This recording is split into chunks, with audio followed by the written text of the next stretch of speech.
upon a time, in a quiet little village nestled among rolling hills, lived Mr.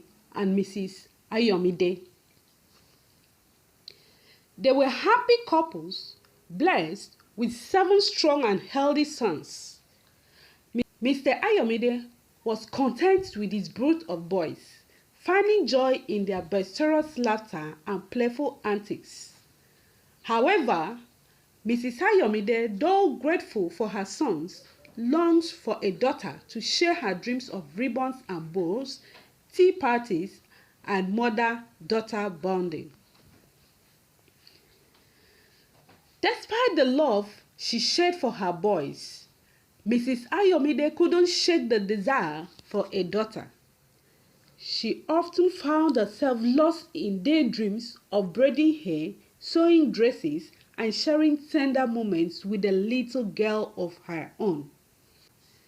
As years passed and her sons grew older, Mrs. Ayomide's longing only intensified. She would often retreat to the solitude of her room, locking herself away to weep quietly.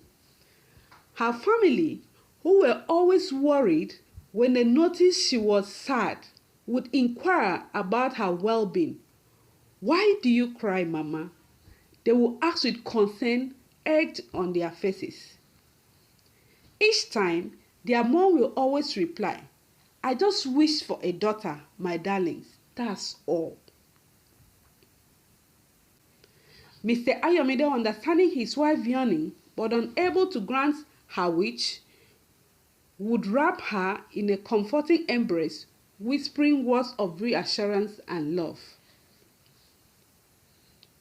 Despite her husband's reassurance and the love she received from her sons, Mrs. Ayomide couldn't shake the feeling of incompleteness. She yearned for a tender embrace of daughter's love. Determined to fulfill her deepest desire, Mrs. Ayomide prayed fervently to God, asking for a miracle that would bless her womb with a baby girl. She fasted, prayed, and sought solace in the words of God. As fate would have it, Mrs. Ayomide found herself expecting once again. Her heart fluttered with hope of anticipation.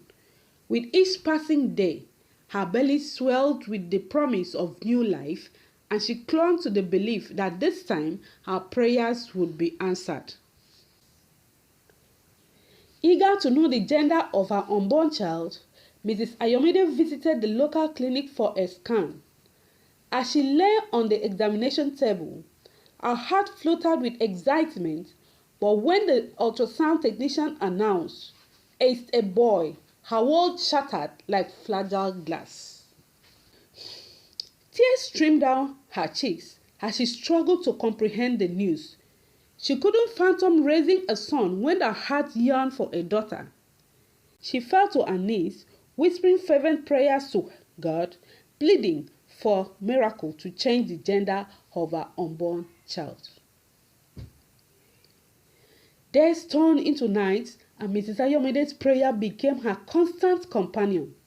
Day and night she poured her heart out to God, holding God by his words that he is the God of impossibility, that there is nothing too hard for him to do. Her faith remained steadfast, unwavering in the face of doubt and uncertainty. Then one morning, Mr. Ayomide had gone to work and the children had gone to school. Everywhere was quiet. Mrs. Ayomide went into the bathroom to take her bath. While taking her bath, she was still praying that the boy in her womb be changed to a girl. Suddenly, she heard a loud voice. "Stop it! Do you know more than me?" She looked round and she did not see anyone. From that moment, Mrs. Ayomide let go of her desire for a baby girl. She gave birth to a baby boy. She was happy and grateful to God for the bundles of joy God had blessed her with. The moral lessons in these stories is despite our desires for variety or specific gender, we should focus on the blessing we have received rather than dwelling on what we don't have.